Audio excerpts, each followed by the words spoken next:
देख रहे हैं इंडिया न्यूज और मैं हूं जितेंद्र शर्मा। अब वक्त है आपके पसंदीदा शो आंख कान खोल के का।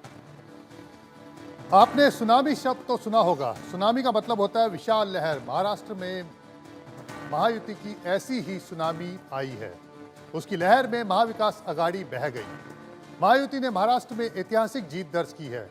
उधर विपक्ष एक बार फिर हर बार की तरह इस जीत पर सवाल उठा रहा है। वैसे सवाल कुछ और भी उठ रहे हैं और ये सवाल जीती हुई पार्टियों के अंदर से आ रहे हैं। कल 24 तारीख है। इस तारीख को अच्छे से याद कर लीजिए, कहीं नोट करके रख लीजिए, क्योंकि पाकिस्तान के पास बस आज की रात ही बाकी है। कल सूरज उसकी बर्बादी के साथ उगेगा। पाकिस्तान का मिटना तय हो चुका है। इस देश को अब कोई नहीं बचा सकता। आपको जब इसकी वजह पता चलेगी तो आप भी हैरान रह जाएंगे।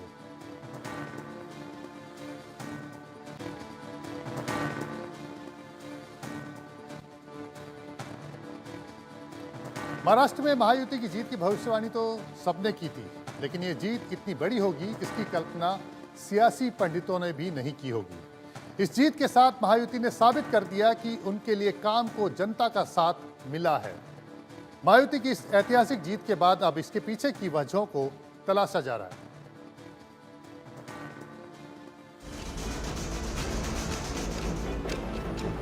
महाराष्ट्र की जनता ने विचार की विरासत के पक्ष में आशीर्वाद दिया है और जो लोग परिवार की विरासत विचार से बड़ी मानते थे उनको खाली।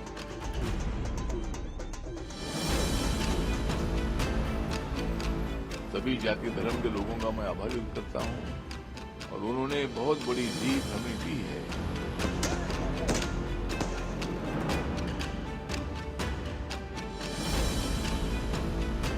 महाराष्ट्र में भारतीय जनता पार्टी एनडीए गठबंधन को जो बहुमत प्राप्त हुआ है, बहुत अभिनंदन करता हूं, उनको बधाई देता हूं।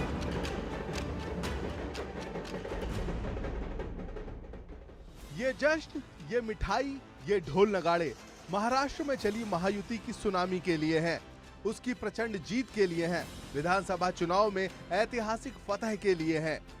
महाराष्ट्र में महायुति ने अपने विरोधियों को चारों खाने चित कर बता दिया कि अगले 5 साल वो सत्ता के सिंहासन पर सवार होने जा रही है। इस जीत की मैन ऑफ द मैच रही बीजेपी। महाराष्ट्र में महायुति की इस महाविजय की सबसे बड़ी वजह लाडली बहना योजना को बताया जा रहा है। महाराष्ट्र चुनाव से पहले शिंदे सरकार ने लाडली बहना योजना शुरू की, जिसमें महिलाओं के लिए 1500 रुपए हर महीने दिए गए। चुनाव प्रचार के दौरान महायुति ने इस राशि को 2100 रुपए हर महीने देने का वादा किया। एक रिपोर्ट के मुताबिक इस योजना के प्रचार पर ही 200 करोड़ रुपए खर्च किए गए। 20 नवंबर को एक किस्त भी जारी की गई थी। महाराष्ट्र में इस बार 66.05% वोटिंग हुई। 2019 के मुकाबले इस बार लगभग 5% ज्यादा लोगों ने अपने मताधिकार का इस्तेमाल किया। खास बात यह है कि इस बार महिला वोटरों की संख्या पुरुष वोटरों से कहीं ज्यादा रही। चुनाव आयोग के मुताबिक 3,06,49,318 महिलाओं ने वोट डाले। धुले में तो महिलाओं ने रात तक मतदान किया। वैसे कांग्रेस ने भी महालक्ष्मी योजना के तहत कर्नाटक की तर्ज पर 3000 रुपए महीने और महिलाओं को मुफ्त बस यात्रा का वादा किया था, लेकिन महिलाओं ने भरोसा महायुति पर ही जताया।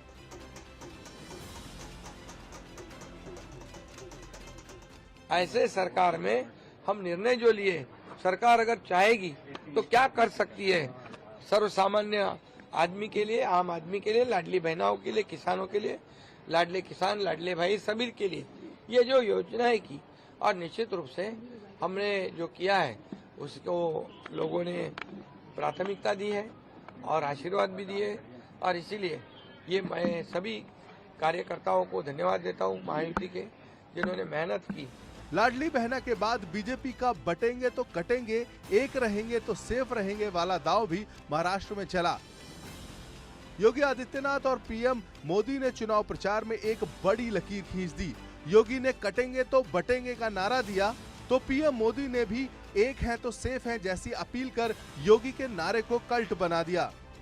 हमें अतीत से सबक लेना है। हमें हमारी एकता को ही देश की ढाल बनाना है। हमें याद रखना है, अगर हम बटेंगे तो बांटने वाले महफिल सजाएंगे। बहनों और भाइयों, राष्ट्र से बढ़कर के कुछ नहीं हो सकता, कुछ नहीं हो सकता। और राष्ट्र तब सशक्त होगा जब हम एक रहेंगे, नेक रहेंगे, तभी नेक रहेंगे। बटेंगे तो कटेंगे। चुनाव के बीच वक्फ बोर्ड की तरफ से जिस तरह जमीनों पर दावे किए गए, उससे आम वोटर्स के बीच इस नैरेटिव को ताकत मिल गई। मुस्लिम संगठनों की तरफ से महाअघाड़ी के लिए वोटिंग करने का फतवा भी महायुति के लिए वरदान साबित हुआ। देवेंद्र फडणवीस और असदुद्दीन ओवैसी के बीच राजनीतिक बहस, अकबरुद्दीन ओवैसी के चुनावी भाषण 15 मिनट अभी बाकी है ने भी हिंदू वोटर्स को एकजुट कर दिया।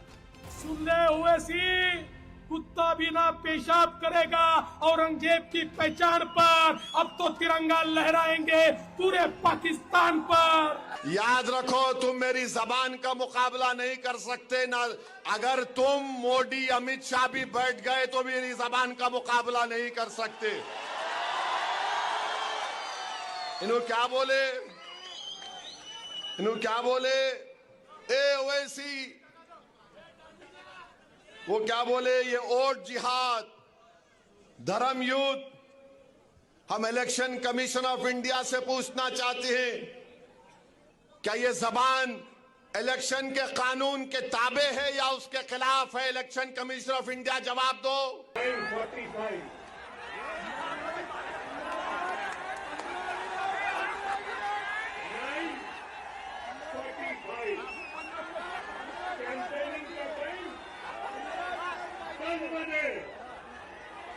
अभी 15 मिनट।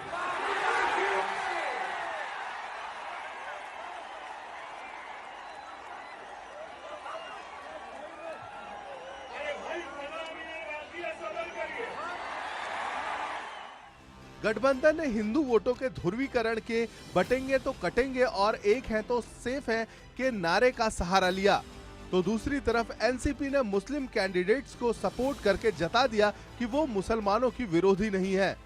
चुनावों के ठीक पहले एकनाथ शिंदे ने मदरसों के शिक्षकों की सैलरी बढ़ाकर भी गठबंधन की तरफ से ये संदेश दिया।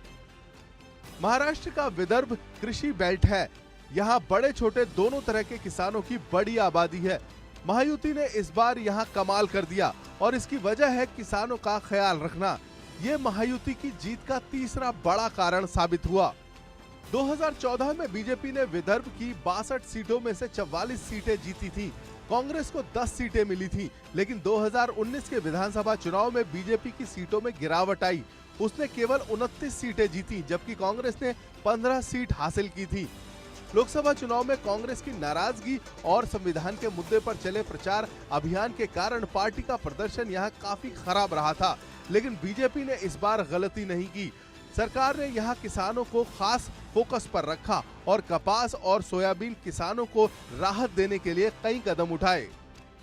महाराष्ट्र में महायुति की जीत में इस बार आरएसएस की भी बड़ी भूमिका रही। राज्य में आरएसएस की जमीनी पकड़ काफी है। नागपुर में आरएसएस का मुख्यालय है। आरएसएस के हजारों स्वयंसेवकों ने गांव-गांव जाकर लोगों के बीच महायुति के मुद्दों को पहुंचाया। इसका असर चुनाव में देखने को मिला, जबकि पिछले चुनाव में बीजेपी को यहां आरएसएस की तलखी का खामियाजा भुगतना पड़ा था, जिसे इस बार पार्टी और संघ के स्तर पर तालमेल कर सुलझा लिया गया।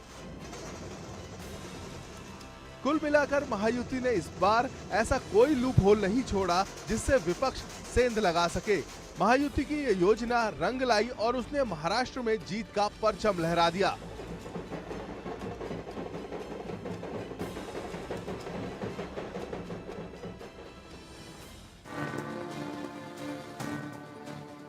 महाराष्ट्र में महायुति की जीत हुई है और बीजेपी एक बार फिर सबसे बड़ी पार्टी बनी है। ऐसे में अब सवाल ये है कि महाराष्ट्र के सीएम का ताज किसके सिर सजेगा? क्या एकनाथ शिंदे एक बार फिर महाराष्ट्र के मुख्यमंत्री की शपथ लेंगे या अब की बार कमान देवेंद्र फडणवीस के हाथ में होगी? या प्रधानमंत्री मोदी अपने फैसले से एक बार फिर सबको चौंकाने वाले हैं?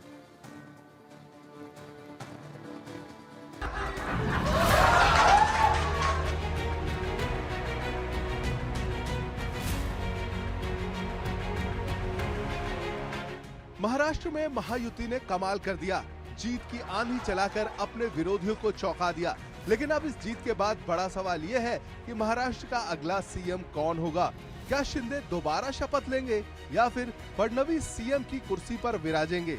शिवसेना में एकनाथ शिंदे की बगावत के बाद महाराष्ट्र में महायुति सरकार बनी, लेकिन उस समय 105 सीटों वाली बीजेपी ने तय किया वो शिंदे के नेतृत्व में आए नए दल को समर्थन देगी। शिंदे को सीएम पद मिला और फडणवीस बने डिप्टी सीएम। इस तरह महायुति सरकार का पूरा कार्यकाल बिना किसी खींचतान के निपटा।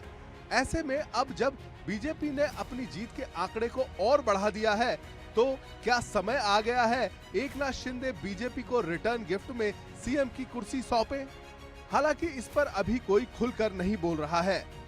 अभी यहाँ पर पूरे आंकड़े आने दो, उसके बाद हम तीनों पार्टी बैठेगी, वरिष्ठों से चर्चा होगी, उसके बाद जो भी होगा समन्वय से होगा। सीएम पद के ऊपर कोई भी विवाद यहाँ नहीं होने वाला, क्योंकि पहले दिन से ये तय है कि चुनाव जब संपन्न होगा तो चुनाव के बाद तीनों पार्टियां मिलकर इसको तय करेगी। हमारे नेता आदरणीय होम मिनिस्टर साहब ने प्रेस कॉन्फ्रेंस में ये बहुत स्पष्ट शब्दों में बताया है कि चुनाव के बाद तीनों पार्टियां बैठेगी और इसका निर्णय करेगी। बड़े नेता खुलकर कुछ भी नहीं कह रहे हैं, लेकिन दोनों पार्टियों के समर्थक अपने अपने सीएम का दावा कर रहे हैं।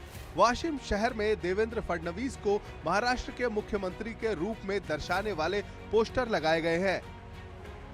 इन सब के बीच महाराष्ट्र के डिप्टी सीएम देवेंद्र फडणवीस ने एक ट्वीट किया, जिसमें उन्होंने लिखा, एक है तो सेफ है, मोदी है तो सब मुमकिन है।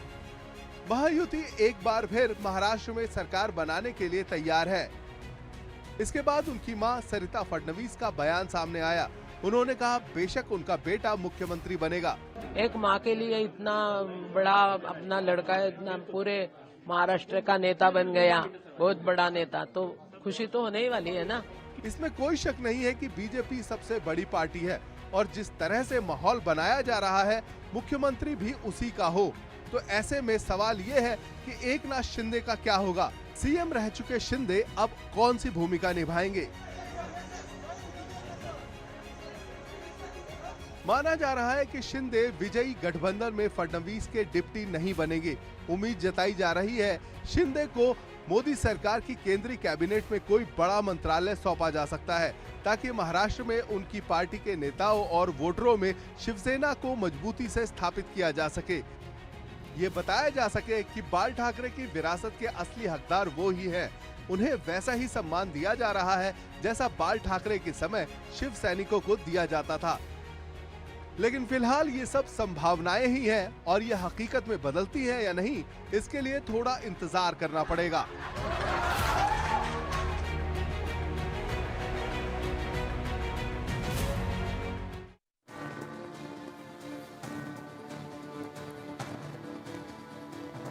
और अब हम आपको सीधे लिए चलते हैं दिल्ली में बीजेपी मुख्यालय पर, जहां पर आप जो तस्वीरें देख रहे हैं, अमित शाह जो कि गृह मंत्री हैं वो बीजेपी मुख्यालय पहुंच चुके हैं और अब से कुछ देर बाद ही प्रधानमंत्री नरेंद्र मोदी भी वहां पहुंचने वाले हैं। और जिस तरह से बड़ी जीत हुई है महायुति की महाराष्ट्र में और बीजेपी ने जिस तरह से ये बड़ी जीत हासिल की है, उसको लेकर के प्रधानमंत्री मोदी बीजेपी मुख्यालय पहुंचने वाले हैं। और आप तस्वीर में देख रहे हैं कैलाश गहलोत को, जो कि कुछ दिनों पहले तक दिल्ली में आम आदमी पार्टी में थे और दिल्ली सरकार के अंदर मंत्री थे, लेकिन आज वो बीजेपी के साथ हैं और बीजेपी मुख्यालय पर है। राजनाथ सिंह जो कि रक्षा मंत्री हैं, वो कैलाश गहलोत से मिल रहे हैं, उनसे बातचीत कर रहे हैं। और ये आप देख रहे हैं तस्वीरें सीधे बीजेपी मुख्यालय से। और हमारे साथ बीजेपी मुख्यालय से संजय शर्मा हमारे साथ जुड़े हुए हैं, जो कि हमारे बीजेपी के रिपोर्टर हैं। संजय जी, किस तरह का माहौल है वहां पर? खुशी का जश्न माहौल होगा वहां पर?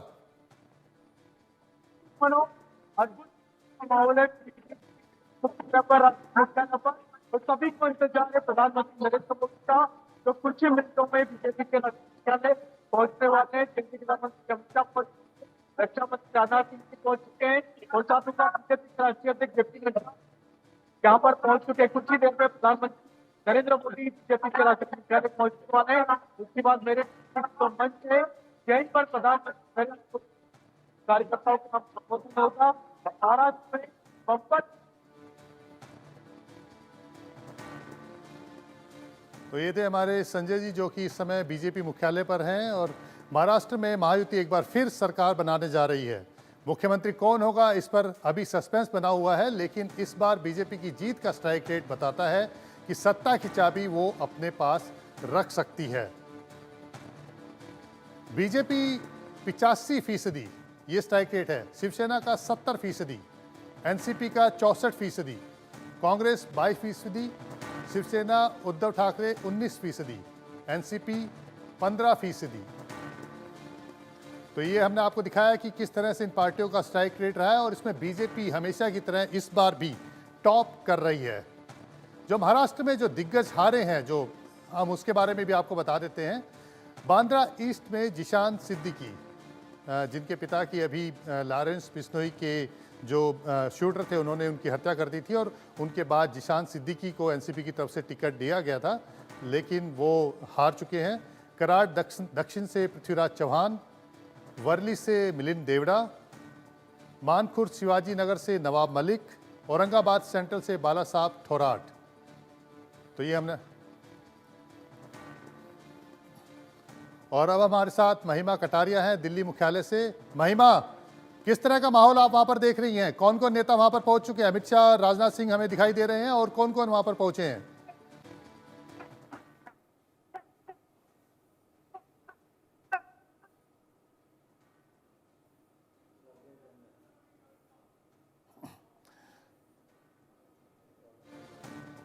अभी हम अपने संवाददाता से बात नहीं कर पा रहे हैं क्योंकि इसकी सबसे बड़ी वजह है कि प्रधानमंत्री वहां पर पहुंचने वाले हैं और अमित शाह और राजनाथ सिंह वहां पर पहले ही पहुंच चुके हैं। जब भी प्रधानमंत्री कहीं पर जाते हैं तो वहां पर सुरक्षा कारणों से उस पूरे इलाके के अंदर सबसे पहले, क्योंकि एसपीजी पहुंच जाती है, वो उस पूरे जो इलाके को है वो अपनी सिक्योरिटी में ले लेती है और इसकी वजह से जैमर वहाँ पर हो जाता है। और दूसरी वजह यह है कि काफ़ी संख्या में जो बीजेपी के कार्यकर्ता हैं और जो नेता हैं वो भी बीजेपी मुख्यालय पर पहुँचे हुए हैं। उसकी वजह से मोबाइल सिग्नल्स में भयंकर कमी हो जाती है। हम आपको सीधी तस्वीरें दिखा रहे हैं बीजेपी मुख्यालय से, जहाँ की ये लाइव तस्वीरें हम आपको दिखा रहे हैं और देख सकते हैं आप कि किस तरह से वहाँ पर हजारों की संख्या में जो है बीजेपी कार्यकर्ता वहाँ पर पहुँचे हुए हैं और इंतजार है कि प्रधानमंत्री मोदी का, कि प्रधानमंत्री नरेंद्र मोदी आएंगे और उनके स्वागत के लिए लोग वहां पर इंतजार कर रहे हैं। जिस तरह से महाराष्ट्र में बीजेपी ने एक बड़ी जीत हासिल की है सारे ओट्स के बाद, जिस तरह से एक तरह से बीजेपी वहां पर एक बिग विनर के तौर पर निकल करके सामने आई है। महिमा एक बार फिर से हमारे साथ हैं। महिमा, बीजेपी मुख्यालय में किस तरह का माहौल है?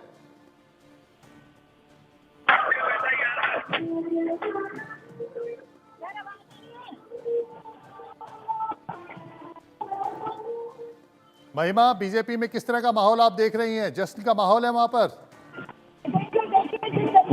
महाराष्ट्र विधानसभा चुनाव में बीजेपी नेतृत्व वाले गठबंधन महायुति की शानदार जीत दर्ज हुई है। तो वहीं अगर हम बात करते हैं भारतीय जनता पार्टी के कार्यालय में जश्न का माहौल है। यहाँ पर कार्यकर्ता मौजूद है। आपने मुझे कहा कि आखिर कौन सी नेता यहाँ पहुंच चुके हैं? बघेल सिंह शेखावत यहाँ पर पहुंच चुके हैं, जिला मेघवाल यहाँ पर पहुंच चुके हैं, गृह मंत्री अमित शाह यहाँ पहुंच चुके हैं, रक्षा मंत्री राजनाथ सिंह यहाँ पर है और दिल्ली बीजेपी के अध्यक्ष वीरेंद्र देवा यहाँ पर मौजूद है। और लगातार इस बार महाराष्ट्र में जिस तरीके से प्रचंड बहुमत से भारतीय जनता पार्टी का जो गठबंधन है वो सरकार बनाने जा रहा है, तो वही यहाँ पर भारतीय जनता पार्टी के कार्यालय में जीत का भी लक्ष्य नजर आ रहा है। लेकिन अगर हम माहौल की बात करते हैं तो यहाँ पर जश्न का माहौल है। कुछ देर में प्रधानमंत्री नरेंद्र मोदी यहाँ पर यानी भारतीय जनता पार्टी के कार्यालय में पहुंच जाएंगे। जिस तरीके से ढोल नगाड़ों से प्रधानमंत्री का स्वागत किया जाएगा, पुष्प वर्षा से प्रधानमंत्री नरेंद्र मोदी का स्वागत किया जाएगा, क्योंकि अपने आप में एक रिकॉर्ड जो है वो भारतीय जनता पार्टी के नेतृत्व वाले गठबंधन ने सेट कर दिया है। यानी 288 सीटों की हम बात करते हैं तो 200 से ज्यादा सीट इस बार महायुति को मिली है महाराष्ट्र में। तो जिस तरीके का माहौल भारतीय जनता पार्टी में देखने को मिल रहा है, हर तरफ का कलर ही कलर है, रंग ही रंग यहाँ पर देखने को मिल रहे हैं, साथ ही साथ ढोल नगाड़े आपको यहाँ पर देखने को मिल रहे हैं। लेकिन जिस तरीके से अभी कुछ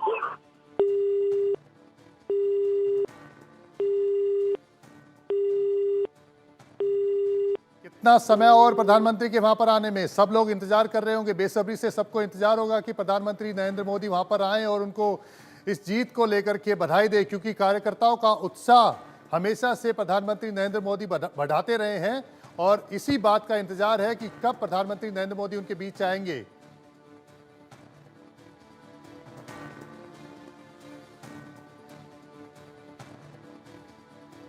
मनोहर, आपको आवाज आ रही है?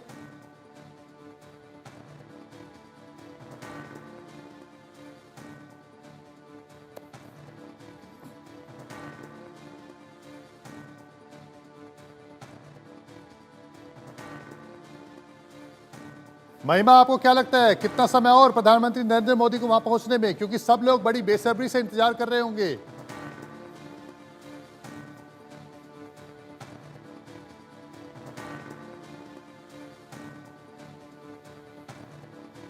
तो ये आप तस्वीरें देख रहे हैं सीधे बीजेपी मुख्यालय से, और देखिए किस तरह से कार्यकर्ता वहां पर बैठे हुए हैं और सब लोग इसी इंतजार में हैं कि कब प्रधानमंत्री मोदी वहां पर आएंगे और कार्यकर्ताओं को संबोधित करेंगे।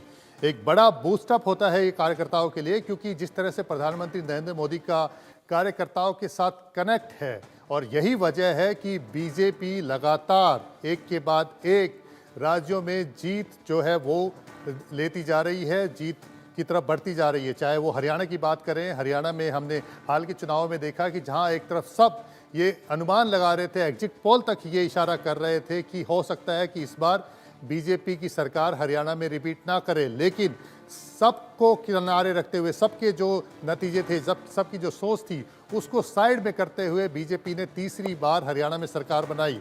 वहीं महाराष्ट्र की अगर बात करें तो महाराष्ट्र में जिस तरह से बीजेपी गेम चेंजर साबित हुई है, तो वो फिर से बताता है कि बीजेपी जमीनी पकड़ कितनी मजबूत कर चुकी है। हमारे साथ मनोहर एक बार फिर से जुड़ गए हैं।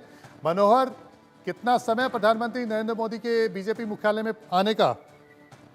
देखिए, कुछ ही देर में प्रधानमंत्री नरेंद्र मोदी यहाँ पर पहुंचने वाले हैं और उसके पहले ही कार्यकर्ताओं में एक जोश है, उत्साह है और एक नई एनर्जी देखने को मिल रही है, क्योंकि हरियाणा के बाद महाराष्ट्र में जिस तरह से 2014 के बाद जब 14 में उस तरह के प्रचंड जीत नहीं मिली थी, उसके बाद मिली है। और साथ ही साथ अगर मैं बताऊं तो मैं अभी बीजेपी हेडक्वार्टर पर मौजूद हूं, जहां प्रधानमंत्री नरेंद्र मोदी आने वाले हैं। यहाँ पर मंच तैयार किया गया है और मंच के पीछे अगर आप देखेंगे, हमारे व्यूअर्स देखेंगे, तो एक बोर्ड लगा हुआ है जिसमें महाराष्ट्र और झारखंड के साथ साथ कई राज्यों में जो उपचुनाव हुए हैं उसमें जो जीत हासिल हुई है बीजेपी को, जनता को, कार्यकर्ताओं को जो है तो बधाई देने के लिए, उनका अभिनंदन करने के लिए प्रधानमंत्री नरेंद्र मोदी आएंगे। उससे पहले यहाँ पर पार्टी के राष्ट्रीय अध्यक्ष जेपी नड्डा पहुंच चुके हैं, राजनाथ सिंह पहुंच चुके हैं, केंद्रीय गृह मंत्री अमित शाह समेत कई नेता और मंत्री यहाँ पर पहुंच चुके हैं और प्रधानमंत्री कुछ ही देर में यहाँ पहुंचने वाले हैं। जी, निश्चित तौर पर ये कार्यकर्ताओं के लिए बड़ा उत्साहवर्धक होता है जब प्रधानमंत्री नरेंद्र मोदी आकर के उन्हें संबोधित करते हैं और उनको बधाई देते हैं।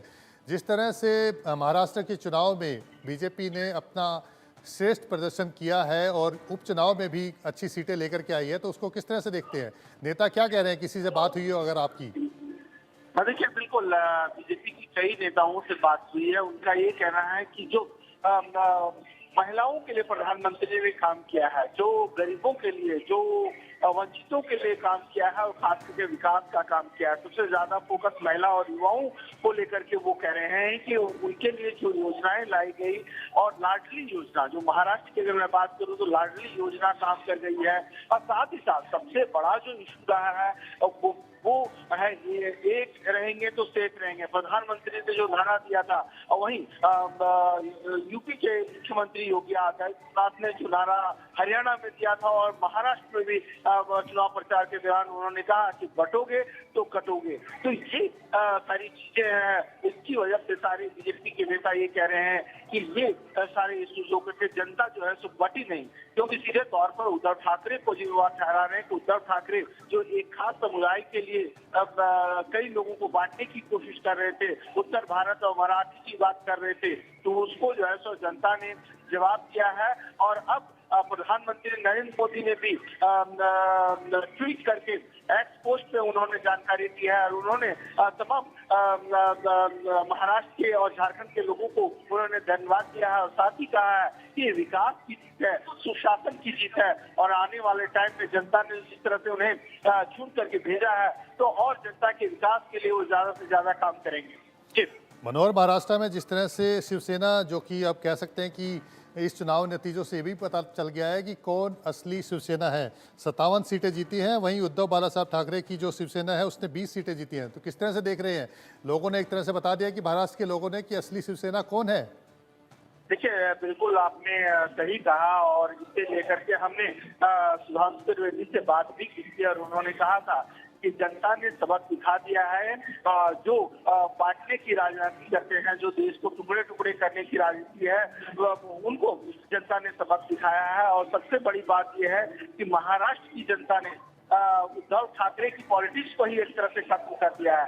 मतलब आप समझ सकते हैं कि असली शिवसेना कौन है। और साथ ही साथ ये भी कहा गया है कि 26/11 जो महाराष्ट्र का काला अध्याय था, याद होगा उस समय आतंकवादी हमले हुए और 26 नवंबर 2024 आखिरी विधानसभा का कार्यकाल है। तो ऐसी स्थिति में 26/11 जो महायुति की सरकार है वो महाराष्ट्र के लिए एक नई उम्मीद, एक नई ऊर्जा, एक नए विकास के साथ जो है तो आगे बढ़ेगी और नए युग यानी नए महाराष्ट्र की शुरुआत होगी। जी मनोहर, और वहीं दूसरी तरफ अगर हम बात करें एनसीपी की, उसमें भी दो पार्टियों के बीच में लड़ाई थी और चाचा भतीजे के बीच में लड़ाई थी, उस पर सिंबल को लेकर के भी चल रहा है। भतीजे ने चाचा को पटकनी दे दी, 45 सीटें के आसपास वो जीते नजर आ रहे हैं। वहीं पे 10 सीटें जो है शरद चंद्र की पार्टी जीत रही है एनसीपी, और कांग्रेस जो है महज जो है 15 सीटों पर सिमट कर रह गई है। तो मतलब क्या कहेंगे, भतीजे ने चाचा को पटकनी दे दी पूरी तरह से?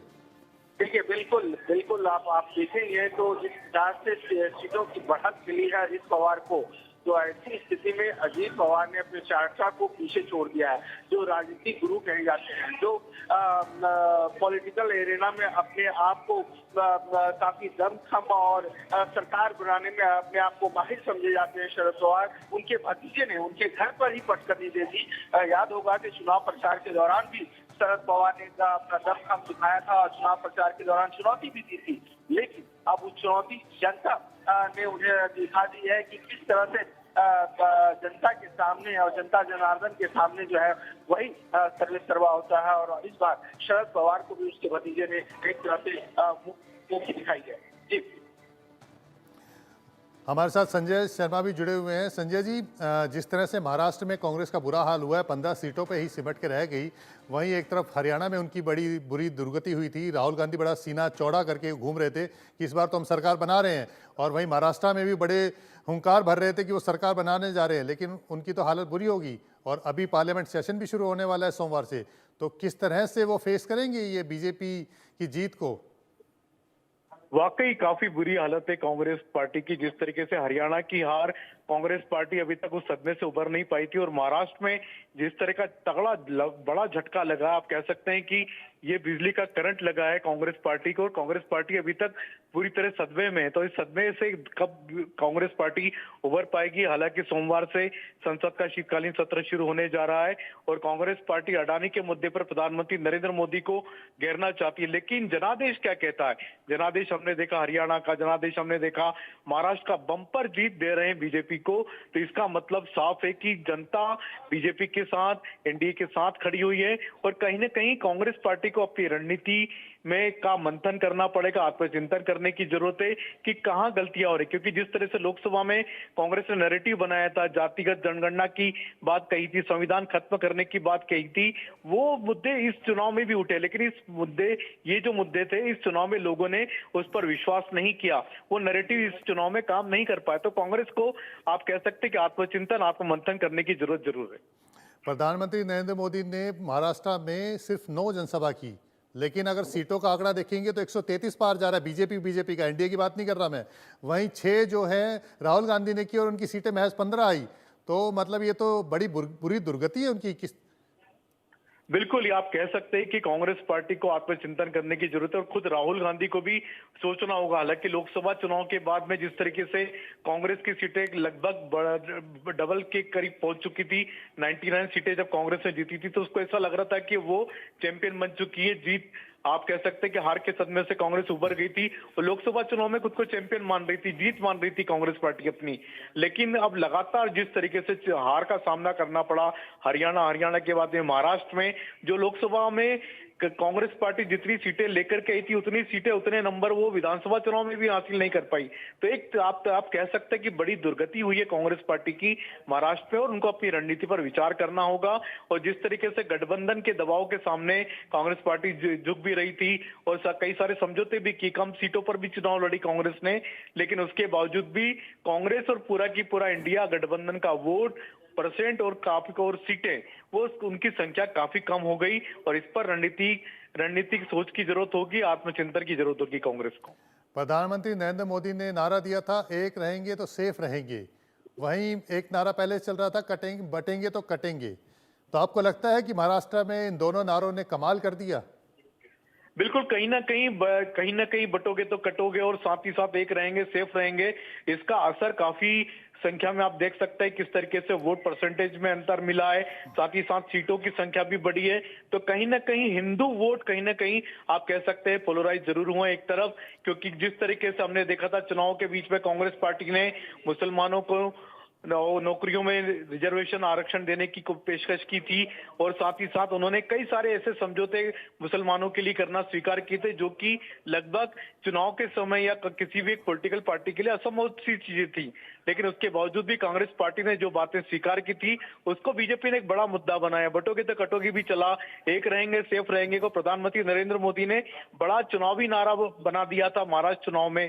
तो ये आप कह सकते हैं कि महाराष्ट्र चुनाव में हिंदू वोट की गोलबंदी हुई है और साथ ही साथ जिस तरीके से हमने देखा था लोकसभा चुनाव में दलित वोट, जो कि कहीं ना कहीं संविधान खत्म करने की बात को लेकर के, जातिगत जनगणना की बात को लेकर के जिस तरीके से बीजेपी से छिटके थे, वो एक बार फिर से बीजेपी की तरफ आए। और साथ ही साथ हमने एक और चीज देखी कि मराठा आरक्षण की बात काफी लंबे समय से महाराष्ट्र में हो रही थी, लेकिन मराठा आरक्षण का मुद्दा, वो मुद्दा इस चुनाव में चला ही नहीं।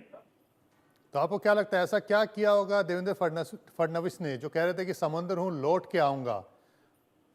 देखिए, देवेंद्र फडणवीस कहीं ना कहीं उनको इस जीत का बड़ा भारी क्रेडिट जाता, क्योंकि जिस तरह से बीजेपी ने बड़ी संख्या में जीत हासिल की है, बड़ी जीत है बीजेपी की, 133 सीटें अपने दम पर अपने बलबूते पर जीतना बड़ी बात है, क्योंकि वो हाफ फिगर से बहुत कम मार्जिन से दूर है। 145 की जरूरत थी, बीजेपी ने 149 सीटों पर कॉन्टेस्ट किया था और 133 सीटें बीजेपी ने जीत ली है।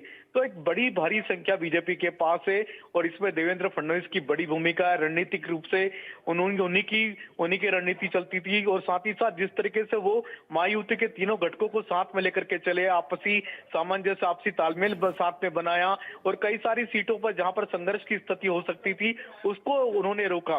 साथ ही साथ बीजेपी के कई सारे टिकटों को उन्होंने कभी शिवसेना शिंदे गुट से उनको टिकट देकर के चुनाव लड़वाया, साथ ही साथ अजीत पवार की पार्टी से जो उन्होंने टिकट देकर के एनसीपी से कुछ बीजेपी के नेताओं को लड़वा करके कहीं ना कहीं संघर्ष को टाला। जहां पर फाइट कई सारे कॉन्टेस्ट हो सकते थे उसको उन्होंने रोका और इस तरीके से रोकने का फायदा बीजेपी को सीटों के रूप में भी देखने को मिला है। तो आपको क्या लगता है संजय कि जिस तरह से पिछली बार उन्होंने आहुति दी थी कि खुद सीएम रहने के बावजूद वो एकनाथ शिंदे के डिप्टी सीएम बने थे, तो इस बार इसका फल उन्हें मिलेगा या नहीं? इस बार कौन लगता है कौन मुख्यमंत्री होगा महाराष्ट्र का? देखिए, निश्चित रूप से देवेंद्र फडणवीस को इस महाजीत का, महाविजय का क्रेडिट जाता है।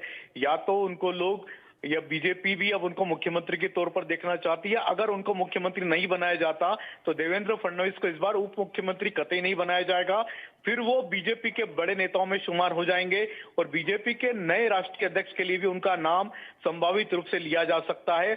वो बीजेपी के बड़े कद्दावर नेताओं में अब उनकी गिनती होने लगेगी। यदि वो महाराष्ट्र के मुख्यमंत्री हैं, अगर मुख्यमंत्री नहीं बनते तो फिर उनकी गिनती आप कह सकते हैं बीजेपी की टॉप लीडरशिप में होगी और बीजेपी के भावी राष्ट्रीय अध्यक्ष के नाम पर भी के लिए भी उनके नाम पर विचार हो सकता है। अमित शाह जो कि खुद मोर्चा डाले हुए थे और लगातार नजर रख रहे थे, 20 से ज्यादा उन्होंने रैलियां की है महाराष्ट्र में, मोदी जी के चाणक्य कहे जाते हैं, तो उनको आप किस तरह देखते हैं? क्या उन्होंने रणनीति बनाई होगी जिसमें जो विपक्ष है पूरी तरह से घिर गया? देखिए, अमित शाह को काफी क्रेडिट जाता है। उन्होंने लोकसभा चुनाव में जिस तरीके से बीजेपी को और एनडीए को हार मिली थी, उसके बाद से उन्होंने महाराष्ट्र पर अपना फोकस किया था। किसी भी हालत में उन्होंने महायुति को बिखरने नहीं दिया।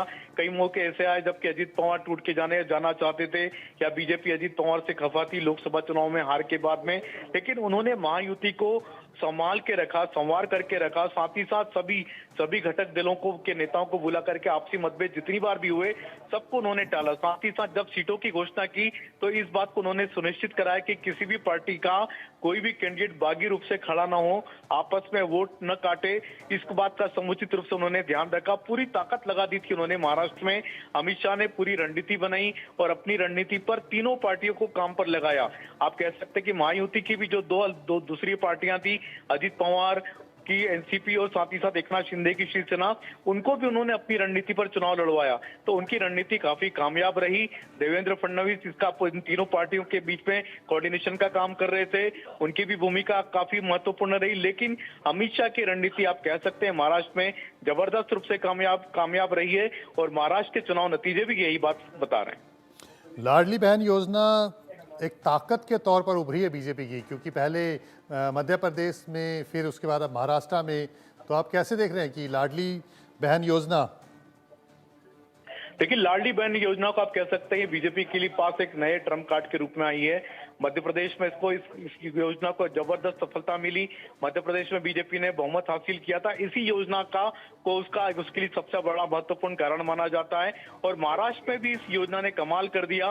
महाराष्ट्र में भी महिलाओं ने खुल करके मतदान किया बीजेपी और महायुति के फेवर में, समर्थन में, और उसका नतीजा है महाराष्ट्र में इतनी बम्पर जीत हुई है। खुद मुख्यमंत्री एकनाथ शिंदे ने भी स्वीकार किया कि कहीं ना कहीं लाडली बहना का इस जीत में बड़ी भूमिका है। और उन्होंने तो यहां तक कह दिया कि लाडली बहना उनका ब्रेन चाइल्ड है। तो आप कह सकते हैं कि अब क्रेडिट लेने की होड़ लग चुकी है। लेकिन लाडली बहना निश्चित रूप से सफल योजना रही है। मध्य प्रदेश के बाद महाराष्ट्र में भी इसने अपनी सफलता साबित कर दी है निश्चित तौर पर। और अब आपको क्या लग रहा है कि प्रधानमंत्री कब तक पहुंचने वाले हैं? क्योंकि वहां पर मैं देख रहा हूं कि लोग बड़ा बेसब्री से इंतजार कर रहे हैं। संजय जी, देखिए, बाहर बैरिकेड लग चुके हैं। बाहर का ट्रैफिक यातायात रोक दिया गया लोगों के लिए।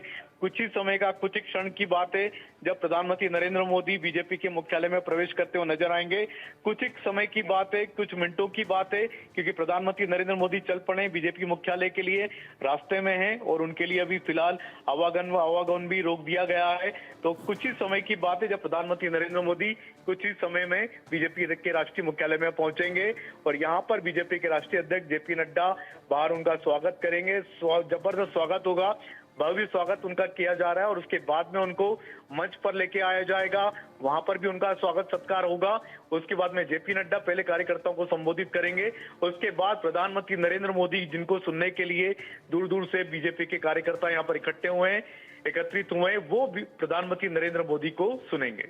कितने कार्यकर्ता वहां पर पहुंच चुके हैं? क्योंकि कार्यकर्ताओं में बड़ा उत्साह रहता है और खासकर जिस तरह से बीजेपी ने लगातार जीत कर रही है हरियाणा के अंदर, जिस तरह सारे ओट्स को नकारते हुए उन्होंने जीत हासिल की। अब महाराष्ट्र में सब लोग एक बार सोच रहे थे कि हो सकता है कि इस बार बीजेपी ना आ पाए, लेकिन जिस तरह से चमत्कार किया है बीजेपी ने और बीजेपी के साथ जो सहयोगी दल हैं, चाहे वो एकनाथ शिंदे की पार्टी हो, शिवसेना, एनसीपी अजीत पवार की, इन सब ने कमाल कर दिया है। तो किस तरह से कार्यकर्ताओं के अंदर उत्साह देख रहे हैं? और क्या, क्योंकि हम देखते हैं बीजेपी मुख्यालय जब कार्यकर्ता पहुंचते हैं तो अलग अलग वेशभूषा में पहुंचते हैं, क्योंकि देश भर से वो आते हैं। तो क्या इस बार आप अलग चीज देख रहे हैं? देखिए, बीजेपी के राष्ट्रीय मुख्यालय में यहाँ पर सीमित संख्या में कार्यकर्ता बुलाए जाते हैं, क्योंकि यहाँ पर संख्या सीमित है और इसी लिहाज पर बीजेपी जो कि इसका आयोजन कर रही थी, उन्होंने सीमित कार्यकर्ताओं को यहाँ पर बुलाया, क्योंकि सीमित संख्या में कार्यकर्ता बुलाए जा सकते हैं, बैठाए जा सकते हैं, क्योंकि यहाँ पर खुद प्रधानमंत्री नरेंद्र मोदी मौजूद होते हैं। तो संख्या यहाँ पर सीमित रखी जाती है। 1500 से 2000 तक की कार्यकर्ताओं को यहाँ पर अलो किया जाता है। कार्यकर्ता कौन कौन होंगे, किन किन को बुलाया जाएगा, इसका चयन कुछ बीजेपी के राष्ट्रीय नेतृत्व दिल्ली प्रदेश बीजेपी ने मिलकर के किया है। तो साथ ही साथ कार्यकर्ताओं में जबरदस्त उत्साह है और वो प्रधानमंत्री नरेंद्र मोदी को सुनना चाहते हैं, जो आज की बड़ी जीत के शिल्पी रहे हैं। और प्रधानमंत्री नरेंद्र मोदी को इस पूरी जीत का क्रेडिट भी दिया जा रहा है। हालांकि महायुति की जीत है, बीजेपी की जीत है, लेकिन प्रधानमंत्री नरेंद्र मोदी को ही जीत का सच्चा शिल्पकार माना जाता है। एक बड़ी अजीब सा सहयोग भी देख रहा था संजय जी मैं, कि जब भी बड़ी जीत होती है तो प्रधानमंत्री या तो विदेश दौरे पर होते हैं या विदेश दौरे से आते हैं। इस बार भी आप देखेंगे विदेश दौरे से आए हैं, हरियाणा से पहले भी, छत्तीसगढ़ से पहले भी, तो आप ये कैसे देखते हैं आप इसको? विदेश जाना उनका शुभ रहता है? बिल्कुल, आप कह सकते हैं कि नरेंद्र मोदी जब भी विदेश से भारत लौटते हैं तो बीजेपी को शुभ समाचार मिलता है, क्योंकि हमने देखा किस तरीके से प्रधानमंत्री नरेंद्र मोदी 3 देशों की यात्रा पर विदेश यात्रा खत्म करके भारत लौटे हैं। G20 में उनका जबरदस्त उनका स्वागत हुआ, सम्मान हुआ। हमने देखा दोनों देशों में, गुयाना में भी हमने देखा, ब्राजील में भी देखा हमने, और साथ ही साथ नाइजीरिया में भी हमने देखा। वहां के देशों ने सर्वोच्च सम्मान से प्रधानमंत्री नरेंद्र मोदी को सम्मानित किया। उसके बाद प्रधानमंत्री नरेंद्र मोदी देश लौटे हैं और देश में आते से ही बड़ी खबर मिली है, महाराष्ट्र में जबरदस्त वापसी की है बीजेपी महायुति ने। तो ये आप कह सकते हैं कि कहीं ना कहीं प्रधानमंत्री के विदेश दौरा कहीं ना कहीं बीजेपी के लिए और पार्टी के लिए और खुद मोदी जी के लिए भी लकी साबित हो रहे हैं। पार्लियामेंट शुरू होने वाली है, सोमवार से शुरू हो जाएगी, तो आप किस तरह से देखें कि आप पार्लियामेंट में इस बार किस तरह का आप, क्योंकि जब भी जीत के बाद पार्लियामेंट जाते हैं तो बड़ा ग्रैंड वेलकम होता है पार्लियामेंट के अंदर, तो क्या देख रहे हैं? और एक तरफ प्रधानमंत्री नरेंद्र मोदी होंगे जो लगातार जीत के घोड़े पर सवार है, और दूसरी तरफ राहुल गांधी होंगे जिनकी बहन जरूर उनकी छोड़ी हुई सीट वायनाड से जीत करके आ रही हैं, लेकिन वो लगातार पार्टी को जिताने में कामयाब नहीं हो पा रहे हैं। बिल्कुल, क्योंकि जब जैसी पार्लियामेंट शुरू होगी, शीतकालीन सत्र शुरू होगा सोमवार से, बीजेपी अपबुट मोड़ में कह सकते हैं कि आप जबरदस्त विजयी भाव से प्रवेश करेगी। और साथ ही साथ आप कह सकते हैं कि प्रधानमंत्री नरेंद्र मोदी और राहुल गांधी का जब आमना सामना होगा तो एक कहीं ना कहीं विजयी भाव जरूर आपको प्रधानमंत्री नरेंद्र मोदी और बीजेपी के नेताओं के बीच में देखने को मिलेगा। एनडीए की जबरदस्त जीत है, बीजेपी की जबरदस्त जीत है, एनडीए और ज्यादा मजबूत हुआ है इस जीत के साथ में। आप कह सकते हैं कि महायुति की जो जीत है वो बीजेपी की अकेले की जीत नहीं है, महायुति की भी जीत है, एनडीए की भी जीत है। तो कहीं ना कहीं आप कह सकते हैं कि एक विजयी भाव बीजेपी के नेताओं में, प्रधानमंत्री नरेंद्र मोदी में जरूर देखने को मिलेगा, और इसका असर भी संसद सत्र में जरूर देखने को मिलेगा। जब संसद सत्र में बीजेपी वहां पर पहुंचेगी, प्रधानमंत्री नरेंद्र मोदी पहुंचेंगे, सरकार पहुंचेगी, मोदी सरकार, तो कहीं ना कहीं ये अपबीट मूड आपको वहां पर संसद में भी देखने को मिल सकता है। धन्यवाद संजय। तो ये थे संजय जो बता रहे थे कि किस तरह से पार्लियामेंट में जब प्रधानमंत्री मोदी और राहुल गांधी का आमना सामना होगा तो इस बार